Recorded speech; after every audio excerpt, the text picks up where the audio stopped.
Hello, everybody. This video is going to go over your close read for your story. Thank you, ma'am. Give me a second to try and hide this toolbar. There we go. Perfect. That's something new from Screencastify, so I just saw it. So again, this video is going to go over your close read for Thank You, Ma'am, specifically the focus questions, which are your annotations. After that, you'll make your way to the right tab and compile all of your annotations, all of your outside notes into one final paragraph to address the given prompt. With this, I've already created my annotations for the 4 focus questions. I'm not going to read over the story, but I will read over the paragraphs that we are asked to annotate. For this video, to try to work around that screen jump, I am going to work off of split screen mode, so you're going to want to do as well.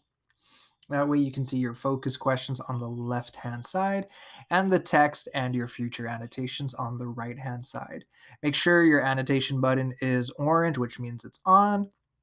And then your next step is to turn on the numbers. That way you can refer back to the reading by paragraphs. With this all set up, let's look at focus question 1 and then dive right into it. What evidence is there in paragraphs 1 and 2 that Mrs. Jones is feeling no empathy or kindness towards Roger when they first meet? Highlight the evidence in the text and use the annotation tool to explain your choices. So, two things we're looking at: the lack of empathy, feeling sorry for someone, or kindness here. Paragraph 1. She was a large woman with a large purse that had everything in it but hammer and nails. It had a long strap, and she carried it slung across her shoulder. It was about 11 o'clock at night, and she was walking alone when a boy ran up behind her and tried to snatch her purse. The strap broke with a single tug the boy gave it from behind, but the boy's weight and the weight of the purse combined caused him to lose his balance. So, instead of taking off full blast as he had hoped, the boy fell on his back on the sidewalk and his legs flew up. The large woman simply turned around and kicked him right square in his blue jeaned sitter. Then she reached down, picked the boy up by his shirt front, and shook him until his teeth rattled. After that, the woman said, "Pick up my pocketbook, boy, and give it here." She still held him, but she bent down enough to permit him to stoop and pick up her purse. Then she said, "Now, ain't you ashamed of yourself?" So, looking at paragraph 1 and 2, we get the initial setting, we get our characters, we get our conflict. We hear it's 11 o'clock at night. This woman is walking home. This boy runs up behind her, tries to steal her purse. However, the strap of the purse snaps. He goes flying. She turns around, kicks him, grabs him, shakes him, demands him to pick up her purse and ask if he's ashamed of herself. This is a situation where if I am in the woman's shoes, I would not feel any kindness to this person. I would not feel any empathy, any sadness, any understanding for the situation he's in. What I've annotated in paragraph 1, the large woman all the way down to teeth rattled, these final 2 sentences, what stood out to me. Mrs. Jones, and of course, we find out her name and the name of the boy later in the story. Mrs. Jones reacts to Rogers' attempt to steal her purse by kicking him. She then grabs him by the collar and shakes him. I can infer she is angry and also fearless. So again, here I see no empathy or kindness, right? Something bad has happened. What do we do? What's the initial reaction? To resort to a type of like physical violence, right? A little extra. What do I infer? What can I assume about Mrs. Jones? Well, one, angry. Someone tried to steal her purse. Someone even broke her purse. But also, she is a fearless woman. If someone were trying to rob me, I would freak out, probably call the cops right after. Mrs. Jones does not do this, takes matters into her own hand. And in fact, that gets continued in paragraph 2. I've annotated both pieces of her dialogue and then the allowance of Rogers to pick up her purse.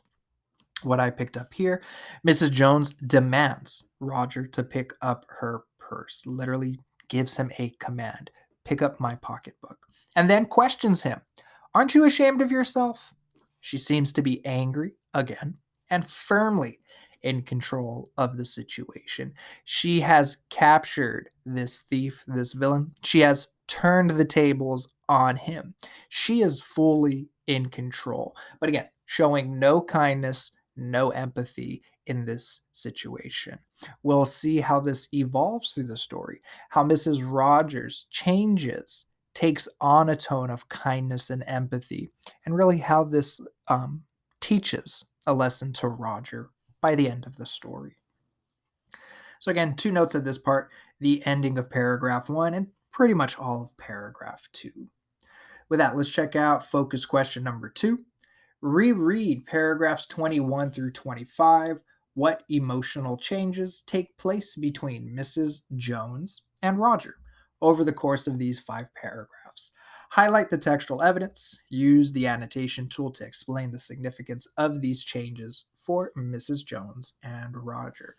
All right, so we've seen what's happened out on the street at night. Now, when we go to 21 through 25, Mrs. Jones has dragged Roger off the street and into her house. How does this signal a shift in the relationship between these two characters? Already, try to put yourself in this situation. Mrs. Jones, there was an attempted robbery of her purse, but now she's dragging this thief back to her home. Definitely unexpected. So with that, let's make a scroll. Let's make a scroll. Let us scroll down to 21. And you know what? I kind of want to start at 20 just because I like how 20 begins. So no annotation in 20, but I'm going to read 20. But you put yourself in contact with me, said the woman. If you think that contact is not going to last a while, you got another thought coming. When I get through with you, sir, you are going to remember Mrs. Luella Bates Washington Jones. Sweat popped out on the boy's face, and he began to struggle. Mrs. Jones stopped, jerked him around in front of her, put a half Nelson about his neck, and continued to drag him up the street. When she got to her door, she dragged the boy inside, down a hall, and into a large kitchenette furnished room at the rear of the house. She switched on the light and left the door open. The boy could hear other roomers laughing and talking in the large house. Some of their doors were open too, so he knew he and the woman were not alone. The woman still had him by the neck in the middle of her room. So at this point in the story, Mrs. Jones has made a promise. If you think this contact with me was going to be a one and done quick situation, you're wrong. This is going to last. You are going to learn something from this. From there, she proceeds, puts him in a half Nelson, drags him back to her boarding house, to her apartment. You can tell Rogers is nervous. Why? He's struggling and sweat is coming out on his face. What is the annotation I made in 21? I don't want a new annotation made. Give me a second. I don't want to annotate all of this. I'm having a little technical. Your annotations cannot overlap. Beautiful. Perfect. But now I can't see them. Here we go again. I think I was trying to make a new one. Sorry. So what do we see in 21? Oh, here we go again. No new annotation. In paragraph 21, Mrs. Jones puts a half Nelson about the boy's neck and drags him into the kitchenette in the boarding house where she lives. The fact that she is threatening is evidenced by the fact sweat popped out on the boy's face and he began to struggle as he was being dragged. So we saw her angry and now she is threatening. What happens in 22? She said, "What is your name?" "Roger," answered the boy. "Then "Roger, you go to that sink and wash your face," said the woman, whereupon she turned him loose at last. Roger looked at the door, looked at the woman, looked at the door, and went to the sink. "Let the water run until it gets warm," she said. "Here's a clean towel." In 22, we see Mrs. Jones question, "What is your name?" Mrs. Jones asks the boy his name. This signals a shift in her attitude toward him. Notice, by asking his name, she is signaling that she is moving from thinking of him as simply a thief to him as a person. So, not just a thief, not just a captor, not just labeling someone by their crime, but trying to figure out who this person is. Finds out again his name is Roger.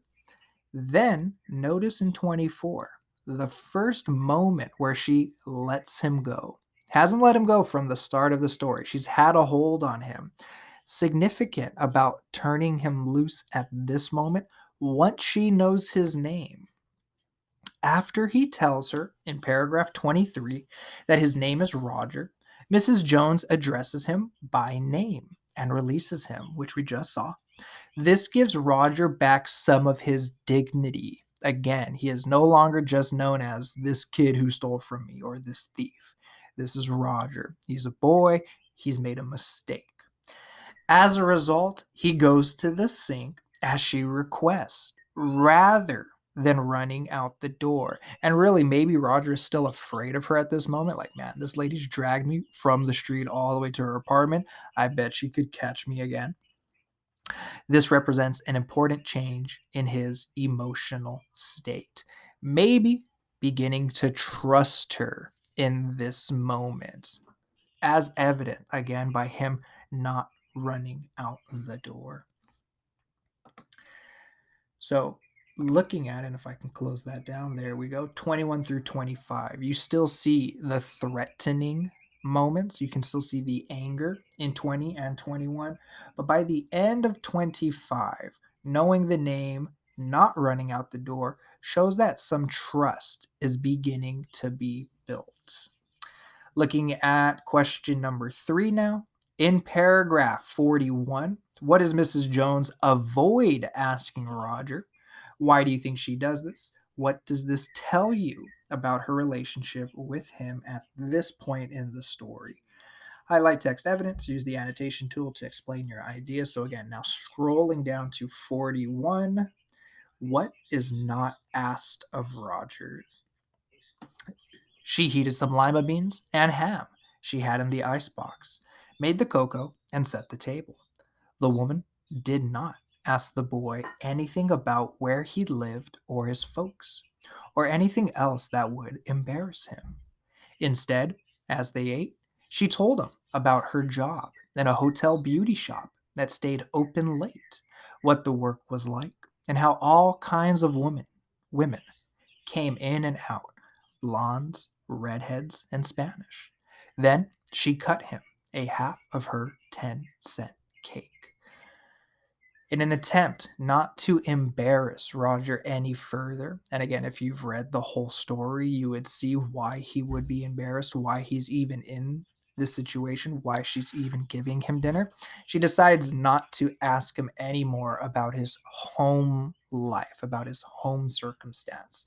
And again, this should not be the first time you're reading this story. A lot is being skipped over.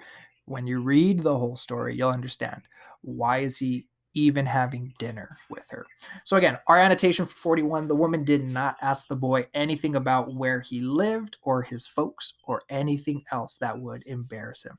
Again, Mrs. Jones specifically making the choice not to ask embarrassing questions.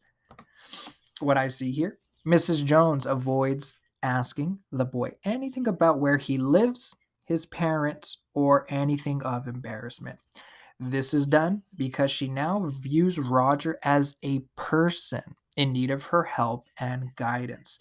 From what she's already asked, earlier in the story, she can find out he doesn't have the best home life. Additionally, she wants to win his trust. The emotional state of their relationship has changed from anger and stress at the beginning of the story to one of kindness and empathy at this point.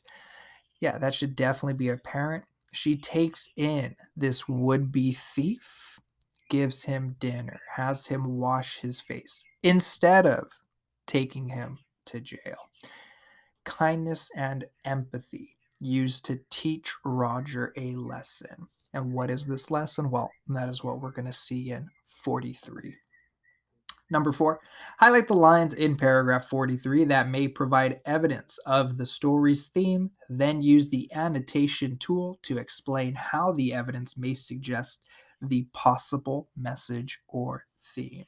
So, looking at dialogue, what is said between Mrs. Jones, or what does Mrs. Jones tell Roger, and how does this piece of dialogue lead us to the lesson or theme of the story?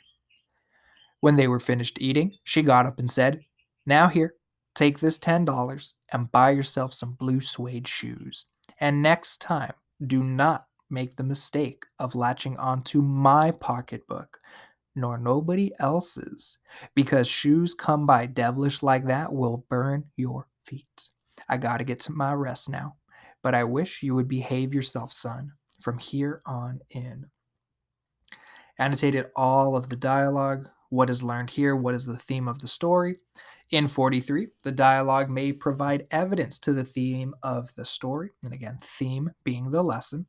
The evidence is significant, or I should say, the dialogue is significant because it shows Mrs. Jones's empathy, kindness, and caring, going above and beyond, not only washing him, not only feeding him, but also now giving money to the thief so he can buy his shoes. And again, this is significant because it shows Mrs. Jones's empathy, kindness, and caring, going above and beyond. Taken together with other plot details, this evidence points to the following possible theme: people can be transformed by forgiveness, kindness, empathy, and trust. So realize Roger learns a lesson not through punishment, but through kindness and empathy. And really, earlier in their conversation, Mrs. Rogers, I'm sorry, I get them mixed up. Mrs. Jones tells Rogers she has been in his situation before. She knows what he's been going through. Again, you need to read the whole story, not just relying on these focus questions to get your ideas going. And with that, I'm closing this down.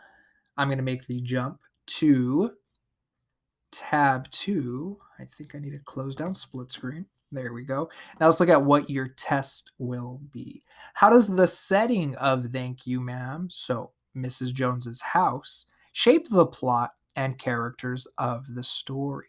Think back to your focus questions in paragraph 1 and 2. How is Roger treated versus paragraphs 20 through 25? Now, when we're in the home and Rogers is a guest, how is he treated there? How do the settings, characters, and plot contribute to you understanding? And plot contribute your understanding of the theme. Begin with a clear thesis statement. Use the details you have compiled from examining the story elements of setting, plot, and characters to do these 3 things. 1. Explain how the setting helps shape the characters and plot. 2. Identify how the characters change over the course of the text. And 3, identify the theme or message of the story. How you're being graded, it's a 12-point one. 4 points for story elements max. Really, I'm looking for how does getting into Mrs. Jones's house change the story? Theme, what lesson is learned? What lesson does Mrs. Jones teach Roger? And what do we learn through that? And then number 4, language and conventions. Are you using the race format? Are you spelling correctly? Is your grammar correct? Is your punctuation correct? Are you citing? Total of 12 points. With that, guys, if there is any questions, please ask me. And with that, good luck.